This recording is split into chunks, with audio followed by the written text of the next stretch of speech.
জুলাই পদযাত্রা সব শ্রেণীর পেশার মানুষের মধ্যে সাড়া ফেলেছে উল্লেখ করে জাতীয় নাগরিক পার্টির আহ্বায়ক নাহিদ ইসলাম বলেছেন, এই পদযাত্রার মধ্য দিয়ে মানুষের মুক্তির সনদ তৈরি হবে। দেশ গড়তে জুলাই পদযাত্রার দ্বিতীয় দিনে রংপুর থেকে কুড়িগ্রামের উদ্দেশ্যে যাত্রা শুরুতে এসব কথা বলেন তিনি। সার্জিস আলম বলেন, মিথ্যা আশ্বাস দিয়ে বছরের পর বছর উত্তরবঙ্গের সঙ্গে প্রতারণা করেছে বড় রাজনৈতিক দলের নেতারা। দলের আরেক নেতা হাসনাত আব্দুল্লাহ বলেন, এসি রুমে রাজনীতি না করে খেটে খাওয়া জনগণের জন্য রাজনীতি করতেই মাঠে নেমেছেন তারা। এদিন কুড়িগ্রামে পৌঁছে রাজারহাট এলাকায় পথসভা করবে এনসিপি। এরপর কুড়িগ্রামের ত্রিমোহনী বাজার থেকে আহ্বায়ক নাহিদ ইসলামের নেতৃত্বে পদযাত্রা শুরু করবে এনসিপি। পদযাত্রা শেষে কুড়িগ্রামের ঘোষপাড়া সিংহ এলাকায় পথসভার মধ্য দিয়ে কুড়িগ্রামের পদযাত্রা শেষ হবে। এরপর বিকেলে লালমনিরহাটের উদ্দেশ্যে যাত্রা করবে এনসিপি। রংপুরের এই বিভাগে আমরা দেখেছি, এর পূর্বে যত নেতা ছিল আসলে তারা তাদের জায়গা দিয়ে শুধু কথা দিয়ে গিয়েছে, কিংবা যা কিছু করেছে ওই ছোটখাটো দুই একটা রাস্তার উন্নয়নের মধ্যে এগুলো সীমাবদ্ধ ছিল। মানুষ চাই এরকম নেতৃত্ব, এরকম রাজনীতি যেখান থেকে একটা পরিবর্তনের সূচনা হবে এবং মানুষ তরুণদের উপর আস্থা রাখতে যাচ্ছে। এনসিপির পদযাত্রার সঙ্গে আছেন সহকর্মী মাজহার ইসলাম। বিস্তারিত জানবো তার কাছ থেকে। মাজহার, এখন কোথায় পৌঁছেছেন এনসিপি নেতাকর্মীরা, সেখানে কি পরিস্থিতি দেখছেন?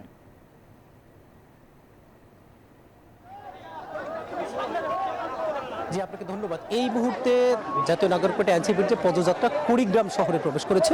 আমি যদি আপনাকে দেখাতে চাই যে একেবারে এনসিপির শীর্ষ নেতা যারা, তারা কিন্তু বহরের সামনে রয়েছেন এবং আজকে সকাল 10টা মূলত রংপুর থেকে কুড়িগ্রামের উদ্দেশ্যে এই পদযাত্রা যাত্রা করে এবং সেখানে তারা প্রতিমধ্যে যাত্রা বৃদ্ধি করেছেন এবং কুড়িগ্রামের রাজারহাট উপজেলায় তারা সেখানে একটি পথসভা করেছেন। সেই পথসভার পরে আবার তারা হেঁটে হেঁটে সেই রাজারহাট থেকে হেঁটে হেঁটে তারা কিন্তু কুড়িগ্রামের সদর দিকে যাচ্ছেন এবং সেই সদরে যাওয়ার পরে সেখানে আরও একটি পথসভা আছে।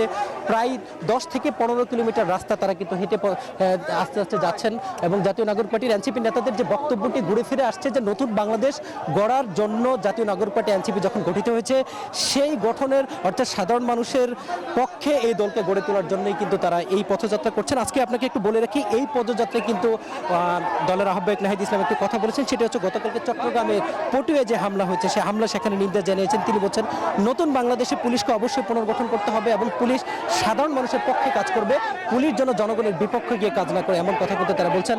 ফলে সাধারণ মানুষের যে প্রত্যাশা এনসিপিকে ঘিরে, সেটি আমরা একটু যারা সাথে কথা বলতে চাই। যারা আজকে কেমন সাড়া পাচ্ছেন? মনে হচ্ছে যত বেলা যাচ্ছে আর যত দিন যাচ্ছে সারা আরো বাড়ছে। দেখতেই পাচ্ছেন একদম রাস্তায় হাঁটারও জায়গা নাই, অনেক মানুষ, অনেক উৎসাহ, অনেক উচ্ছ্বাস। খুবই আপ্লুত এবং খুবই থ্যাঙ্কফুল। সাধারণ মানুষ আপনাদেরকে ফল দিলে দেখলাম, আপনারা ফল খেলেন, সেটি কি ভালোবাসার বহিঃপ্রকাশ? কি অবশ্যই অবশ্যই, এবং এরকম পথে চলতে অনেক ছোট ছোট ভালোবাসার বহিঃপ্রকাশ। গতকাল একজন, আমার মনে আছে আমরা তো পিক আপ দিয়ে যাচ্ছিলাম, একজন আইসক্রিম হাত ধরে উঠায় রাখছিল যে আমরা যাতে নেই। তো এরকম খুব ছোট ছোট কাইন্ড জেস্চার আমরা দেখছি। আসলে আমাদের দেশে তো সবাই অনেক কাইন্ড, তো ওটাই আমরা যখন পদযাত্রায় যাচ্ছি সেটার বহিঃপ্রকাশ দেখতে পাচ্ছি, অনেক ভালোবাসা পাচ্ছি। শুনছিলেন যে তারা সাধারণ মানুষের যেভাবে সাড়া পাচ্ছেন, সেটা নিশ্চয়ই অনেক ভালোবাসার বহিঃপ্রকাশ এবং তারা বলছেন এই যে মানুষের সাড়া, এটা তাদেরকে উৎসাহ যোগাবে আগামী দিনে এবং আগামী দিনে নতুন বাংলাদেশ গড়ার যে প্রত্যয় নিয়ে জাতীয় নাগরিক পার্টি 29 জেলায় 64 জেলায় 29 দিনের যে পথযাত্রা কর্মসূচি শুরু করেছে, সেটি 3 আগস্ট ঢাকার মধ্য দিয়ে শেষ হবে এবং তারা প্রত্যাশা করছেন তাদের এই পদযাত্রা সফল হবে এবং নতুন বাংলাদেশ বিনির্মাণে তারা সাধারণ মানুষের কাছ থেকে যে প্রত্যয় বা বার্তা নেবেন, সেটি রাষ্ট্র পরিচালনায় যদি তারা ক্ষমতা আসেন তাহলে সেটি কাজে লাগাবেন। এই ছিল কুড়িগ্রাম থেকে জাতীয় নাগরিক পার্টির এনসিপির যে পদযাত্রা, সে সম্পর্কিত আমার কাছে সর্বশেষ তথ্য। মাঝার ধন্যবাদ যুক্ত হওয়ার জন্য। বৈষম্য বিরোধী ছাত্র আন্দোলনে প্রথম শহীদ আবু সাইদ। গণ অভ্যুত্থানের বর্ষপূর্তি ঘিরে নানা দিবস ঘোষণা হলেও তার নামে কোনো দিবস না থাকায় হতাশ পরিবারের সদস্যরা। তাদের দাবি 16 জুলাই শহীদ আবু সাইদ দিবস ঘোষণা করা হোক। ওমর ফারুকের ক্যামেরায় রেজাউল করিম মানিকের প্রতিবেদন। 24-এর ছাত্র জনতার আন্দোলনে দেশের প্রথম শহীদ রংপুরের বেগম রোকেয়া বিশ্ববিদ্যালয়ের শিক্ষার্থী আবু সাইদ। স্বৈরাচারে লেলিয়ে দেওয়া বাহিনীর গুলির সামনে দুহাত প্রসারিত করে বুক চেতিয়ে শহীদ হয়েছিলেন তিনি। তার আত্মত্যাগে স্ফুলিঙ্গের মতো ছড়িয়ে পড়ে ফ্যাসিবাদের পতন আন্দোলন। আজ আবু সাইদ নেই, তবে বিদায় হয়েছে ফ্যাসিবাদী সরকারের। নতুন বাংলাদেশে জুলাই গণ অভ্যুত্থান ঘিরে পালিত হচ্ছে নানা দিবস। কোথাও রাখা হয়নি শহীদ আবু সাইদের নাম, অভিযোগ পরিবারের। শহীদ আবু সাইদের যে আত্মত্যাগ মানুষকে অনুপ্রাণিত করছিল জীবনের মায়া ত্যাগ করে রাজপথে নামে আসার জন্য। তার আত্মত্যাগ পরবর্তীতে এই গণ অভ্যুত্থানের রূপ নেয়, তার আত্মত্যাগে অনুপ্রাণিত হয়ে এবং স্বৈরাচারী সরকারের পতন ঘটায়। এই শহীদ আবু সাইদ দিবস মানেই হচ্ছে জুলাই শহীদ দিবস। আর এইটা প্রথমে ঘোষণা করার পর আবার এটাকে চেঞ্জ করা, এটা শহীদ আবু সাইদের পরিবারের প্রতি একটা আঘাত এবং শহীদ আবু সাইদের প্রতি একটা অপমানের। অভ্যুত্থানের বর্ষপূর্তিতে 16 জুলাই শহীদ আবু সাইদ দিবস ঘোষণার পর আবারও কেন তা পরিবর্তন হলো তা জানেন না স্বজনরা। আমার ভাই যে দিনই মারা গেছে সেই দিনটা দিবস হিসেবে পালন করা হোক। এখন সেটাই ঘোষণা বাদে ফিরে আবার সেটাই জুলাই দিবস হিসেবে পালন করা। আবু সাইদের আত্মত্যাগ সকলে মনে রাখবে, এমনটাই চাওয়া তার বাবা মার। আর ছেলে প্রথম শহীদ, যেখান থেকে আন্দোলনটা শুরু হলো সেটা তাকে পিছিয়ে ফেলে এখন জুলাই দিবস আন্দোলন দিবস হিসাবে পরিচিত করেছে। এটা তো বিপরীত পাকেই যায়। রাখি থাকে রক্তর বিনিময় মায়ের যায় না, আবু সাইদের রক্ত বিনিময়, এটাই চাই। 2024-এর 16 জুলাই রংপুরে আবু সাইদকে গুলি করে হত্যা করে পুলিশ। রেজাউল করিম মানিক, নিউজ 24, রংপুর। বিএনপির বিরুদ্ধে যারা অপপ্রচার চালাচ্ছে তারা ঐক্যের প্রক্রিয়া বাধাগ্রস্ত করছে, মন্তব্য করেছেন বিএনপির স্থায়ী কমিটির সদস্য নজরুল ইসলাম খান। বলেন তাদের সংশোধন হতে হবে। বুধবার সকালে ময়মনসিংহ দক্ষিণ জেলা বিএনপির নেতাদের সঙ্গে শহীদ প্রেসিডেন্ট জিয়াউর রহমানের কবরে শ্রদ্ধা জানান তিনি। বলেন ফ্যাসিবাদ পতনের মূল দাবি ছিল গণতন্ত্র পুনঃপ্রতিষ্ঠা। দেশের মানুষ এখন নির্বাচিত সরকার প্রতিষ্ঠা করতে পারেনি। বিএনপির কেউ অপরাধ করলে ভুক্তভোগীরা আইন অনুযায়ী ব্যবস্থা নেবেন, এতে সর্বাত্মক সহযোগিতা করবে দল, বলে নজরুল ইসলাম খান।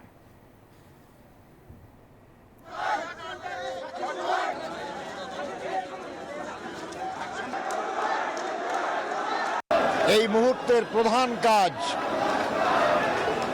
শহীদদের আকাঙ্ক্ষা পূরণের লক্ষ্যে একটা মানবিক, একটা গণতান্ত্রিক, একটা প্রগতিশীল আধুনিক বাংলাদেশ গড়ার লক্ষ্যে জনগণের শাসন কায়েম। আর সেটা শুধুই ভোটের মাধ্যমে সম্ভব, নির্বাচনের মাধ্যমে সম্ভব। রাজনৈতিক দলগুলো আন্তরিক থাকলে জুলাই মাসের মাঝামাঝি সময়ে জুলাই সনদ তৈরি করা যাবে বলে জানিয়েছেন জাতীয় ঐকমত্য কমিশনের সহসভাপতি অধ্যাপক আলী রিয়াজ। রাজধানীর ফরেন সার্ভিস একাডেমিতে রাজনৈতিক দলগুলোর সঙ্গে জাতীয় ঐকমত্য কমিশনের দ্বিতীয় ধাপের 8ম দিনের বৈঠকের শুরুতে সূচনা বক্তব্যে তিনি কথা জানান। বলেন জুলাই অভ্যুত্থানের শহীদদের প্রতি দায়বদ্ধতা থেকেই মৌলিক সংস্কারের বিষয়ে ঐকমত্যে পৌঁছাতে হবে। নির্বাচনী এলাকার সীমানা নির্ধারণ, তত্ত্বাবধায়ক সরকার ও রাষ্ট্রপতির ক্ষমা প্রদর্শন বিষয়ে আজকে আলোচনা চলছে। বিএনপি, জামায়াত, এনসিপি সহ 30টি রাজনৈতিক দলের নেতারা বৈঠকে অংশ নিয়েছেন। যে দায় এবং দায়বদ্ধতা সেটা আপনারা সকলে প্রাণ দিয়ে অনুভব করেন, আমরা সকলে প্রাণ দিয়ে অনুভব করি, মানুষ সেটা প্রত্যাশা করেন, তারা আমাদের দিকে তাকিয়ে আছেন। সেই জায়গায় আমরা সকলে যেন অগ্রসর হতে পারি। আবারও আমি বলি যে আমি আশা করি যে আমরা অবশ্যই এই মাসের মধ্যে সম্ভবত জুলাই গণঅভ্যুত্থানের যে উত্তঙ্গ পর্যায়ে ছিল মাঝামাঝি জুলাই মাসের বা তৃতীয় সপ্তাহের মধ্যে এক জায়গায় যেতে পারবো। রাজধানীর ফরেন সার্ভিস একাডেমিতে চলছে রাজনৈতিক দলগুলোর সঙ্গে জাতীয় ঐকমত্য কমিশনের দ্বিতীয় ধাপের 8ম দিনের বৈঠক। এই মুহূর্তে সেখানে ব্রিফ করছে জামায়াত নেতা। আমরা সরাসরি যুক্ত হচ্ছি তার ব্রিফিংয়ে। এটি করবে ইলেকশন কমিশনের আওতায় অধীনে, যেহেতু সময় কম, সেখানে এর ভিতরে ভিন্ন কোনো চিন্তা করার সুবিধা নেই। সেই জন্য ত্রয়োদশ নির্বাচনে একটি বিশেষজ্ঞ কমিটি নির্বাচন কমিশন নিজেই গঠন করবে এবং তাদের সুপারিশ ক্রমেই তারা ডিলিমিটেশনটি করবে। আপনারা জানেন যে বিগত 15 বছরে বহু কনস্টিটিউয়েন্সিকে তছনছ করে দেওয়া হয়েছিল এবং শুধুমাত্র কিছু ব্যক্তির নির্বাচনের সুবিধা করার জন্য। আওয়ামী লীগের পিরিয়ডে এরকম বহু পরিবর্তন হয়েছে। আবার আওয়ামী লীগের পক্ষ থেকেই অনেকে এটার বিরুদ্ধে আপিল করেছিলেন, মানে যে যার সুবিধা মতো করে ফেলেছিল। তো এই জন্য ডিলিমিটেশনের ইস্যুটা এবার স্বচ্ছ, সুস্থ এবং সঠিক হওয়ার জন্যই এটা অত্যন্ত জরুরি একটি বিষয়। কারণ এটার মাধ্যমে রেজাল্ট আউট হয়ে ডিফারেন্ট হয়ে যায় নির্বাচনের ভিতরে। তো এই জন্য আমরা বলেছি এবার under the election commission, under the supervision of the election, under the decision of the elections, মানে ইলেকশন কমিশন একটা বিশেষজ্ঞ কমিটি হবে, তারা তাদেরকে অ্যাডভাইস করবে এবং অ্যাকর্ডিংলি তারা যাবে। এবং আপনারা জানেন যে ডিলিমিটেশনের জন্য অনেকগুলো এক্সপার্ট কাজ করতে হয়, জরিপের কাজ যারা এক্সপার্ট তাদের করতে হয়, তারপরে ভৌগোলিক অঞ্চলকে কিভাবে অ্যাডজাস্ট করবো সেজন্য এক্সপার্টের প্রয়োজন হয়, ভোটের আনুপাতিক দিকগুলো আছে সেগুলোর উপরে এক্সপার্ট লোক লাগে। তো সব মিলিয়ে it's a very specialized committee, আমরা সেটা বলেছি। আর স্থায়ীভাবে আমরা আরেকটা বিষয় ঐকমত্য হয়েছি যে সংবিধানে একটা বিশেষজ্ঞ কমিটির ব্যাপারে এটা উল্লেখ থাকবে যে আদমশুমারি যেটা করে আমাদের দেশে অলমোস্ট আফটার 10 years, তো এরকম আদমশুমারির পরেই ডিলিমিটেশনের জন্য একটা বিশেষজ্ঞ কমিটি থাকবে, যেটা একটা সাংবিধানিক কমিটি হিসাবে কাজ করবে। আগামী ডিসেম্বরের মধ্যে ব্যাংক খাতে বড় সংস্কারগুলো করা হবে বলে জানিয়েছেন অর্থ উপদেষ্টা ডক্টর সালেউদ্দিন আহমেদ। বুধবার SME foundation ERF media award অনুষ্ঠানে কথা বলেন তিনি। এ সময় উপদেষ্টা বলেন, জাতীয় রাজস্ব বোর্ড এনবিআর বিভক্তি ইস্যুর জটিলতায় কিস্তির ছাড়ের বৈঠকে বসতে চায়নি আন্তর্জাতিক মুদ্রা তহবিল আইএমএফ। এনবিআর চেয়ারম্যানের চিঠি আমলে না নেয়ায় উপদেষ্টাকে ব্যাখ্যা দিতে হয়েছে। তিনি আরও বলেন, অর্থনীতিতে মাঝারি শিল্পের অবদান অনেক, শুধু স্বল্পোন্নত নয়, উন্নত দেশেও এসএমইর অবদান আছে।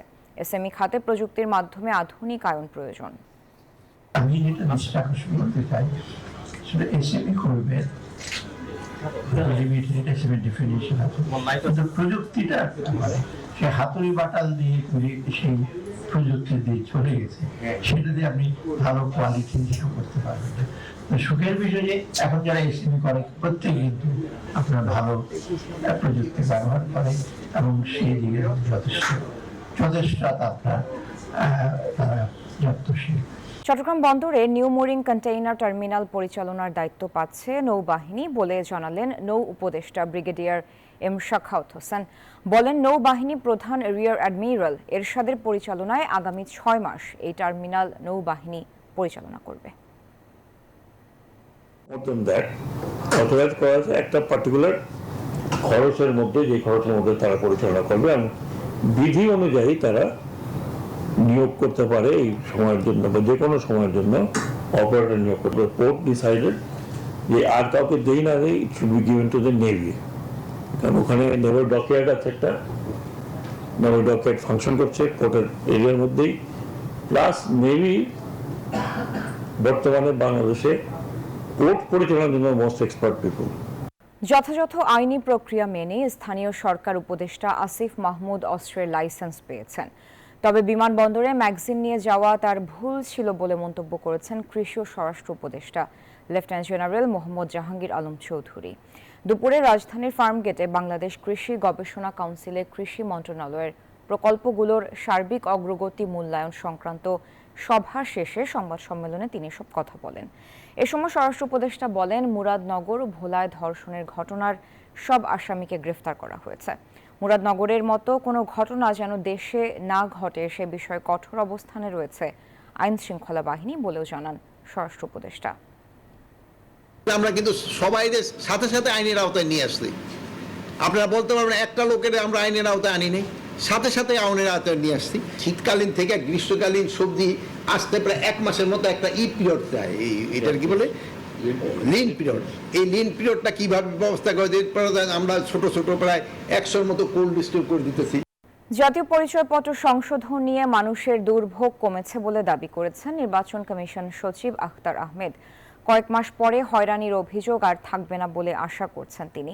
বুধবার আগারগাঁওয়ে নির্বাচন কমিশন সচিবালয়ে এনআইডি সংশোধন সংক্রান্ত ক্র্যাশ প্রোগ্রামের অগ্রগতি নিয়ে তিনি বলেন, প্রতি মাসে আগের চাইতে গড়ে 20,000 আবেদন কমেছে। জানান 9,84,356টি আবেদনের মধ্যে ক্র্যাশ প্রোগ্রামে 9,07,662টি নিষ্পন্ন করা হয়েছে। বর্তমানে অনিষ্পন্ন আবেদন রয়েছে 76,694টি। সচিব জানান, 2020 সাল থেকে 54,76,011টি আবেদন হয়েছে। সেক্ষেত্রে 4 ক্যাটাগরিতে আবেদন নিষ্পন্ন হয়েছে 53,00,000, 99,420টি। 6 মাসে তুলনামূলক আবেদনের সংখ্যা কমেছে।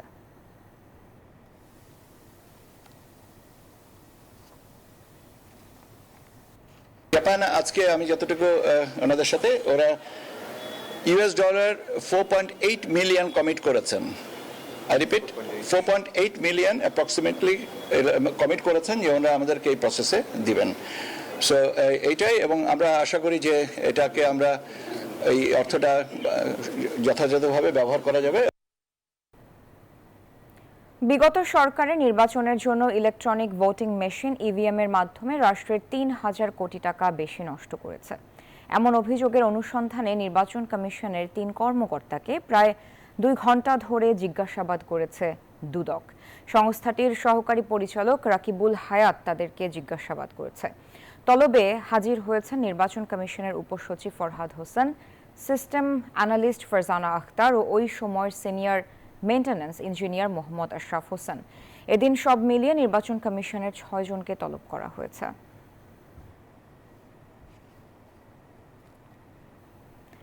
দীর্ঘ 22 বছর পর পটুয়াখালী জেলা বিএনপি ত্রিবার্ষিক সম্মেলন অনুষ্ঠিত হচ্ছে আজ।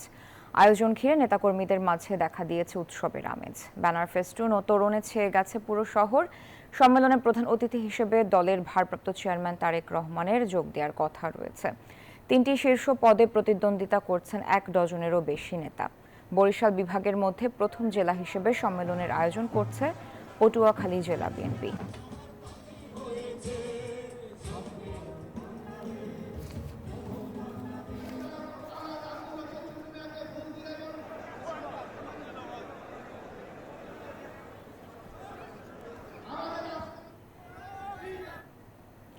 সাভারের পৌর এলাকার গ্যান্ডায় অনুমোদনহীন ভবন উচ্ছেদ অভিযান চালাচ্ছে রাজুক। সেখান থেকে বিস্তারিত জানাতে যুক্ত হচ্ছেন সহকর্মী নাজমুল হুদা। নাজমুল, অভিযান ঠিক কখন শুরু হয়েছে, কয়টি ভবন এখন পর্যন্ত উচ্ছেদ করলো রাজুক, জানাবেন এই বিষয়ে বিস্তারিত।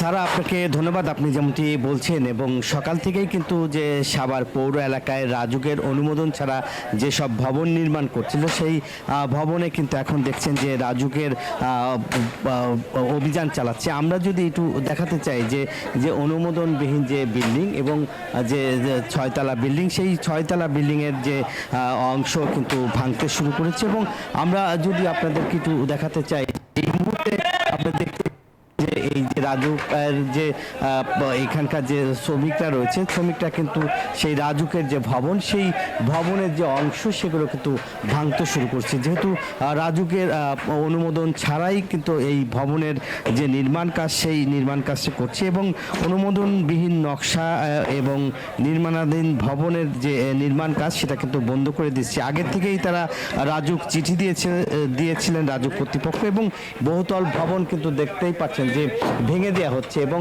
আমরা যদি আপনাদেরকে একটু দেখাই যে এখানকার যে রাজুকের কর্মকর্তারা রয়েছে, তারা কিন্তু যে অনুমোদন নেয়নি এরকম ভবন যেগুলি রয়েছে সবগুলোই কিন্তু তারা ভেঙে দেবে। এবং আমরা একটু কথা বলার চেষ্টা করব রাজুকের এই ভবনে যারা ভাঙতে এসেছে তাদের সাথে আমরা একটু কথা বলার চেষ্টা করব। রাজুকের যারা কর্তৃপক্ষ রয়েছে, যে এইভাবে যে অবৈধ অনুমোদন ছাড়া যে সব ভবন, আপনাদের সাথে একটু কথা বলি যে এই যে অনুমোদনবিহীন যে সব ভবনগুলি রয়েছে সেই সব ভবন এখন পর্যন্ত কতটি ভবন ভেঙেছে, আপনার সাথে একটু কথা বলি।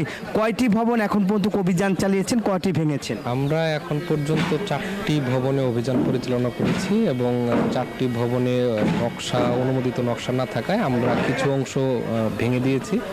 এটা আসলে বিএনপির ভারপ্রাপ্ত চেয়ারম্যান তারেক রহমান ভিত্তিপ্রস্তর স্থাপন করেছিলেন 19 বছর আগে, কিন্তু আজও আলোর মুখ দেখেনি বগুড়ার একটি হাসপাতাল।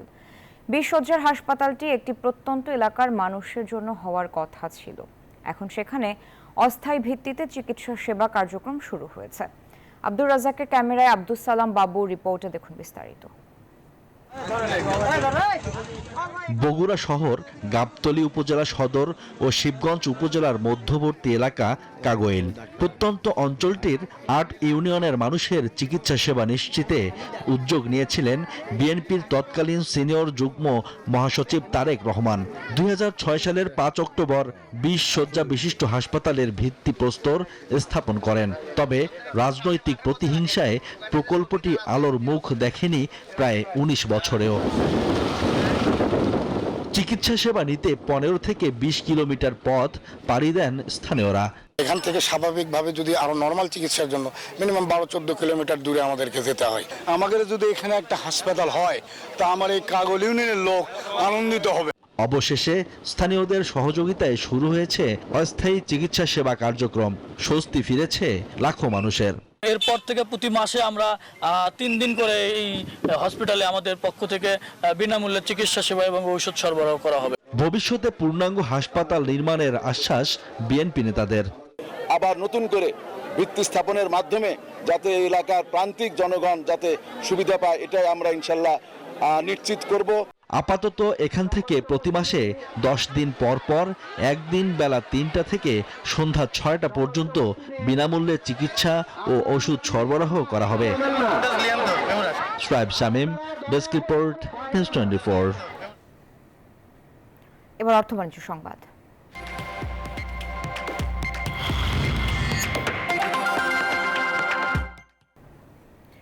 বিশ্ববাজারে মার্কিন ডলারের ঐতিহাসিক পতন।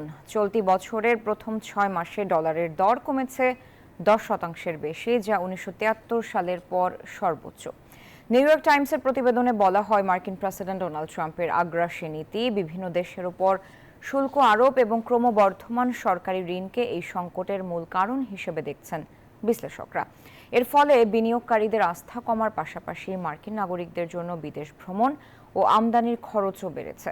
বিশ্লেষকদের আশঙ্কা, এটি কোনো সাময়িক বিষয় নয়, বরং যুক্তরাষ্ট্রের বৈশ্বিক নেতৃত্বের জন্য একটি দীর্ঘমেয়াদী কাঠামোগত পরিবর্তনের সূচনা হতে পারে।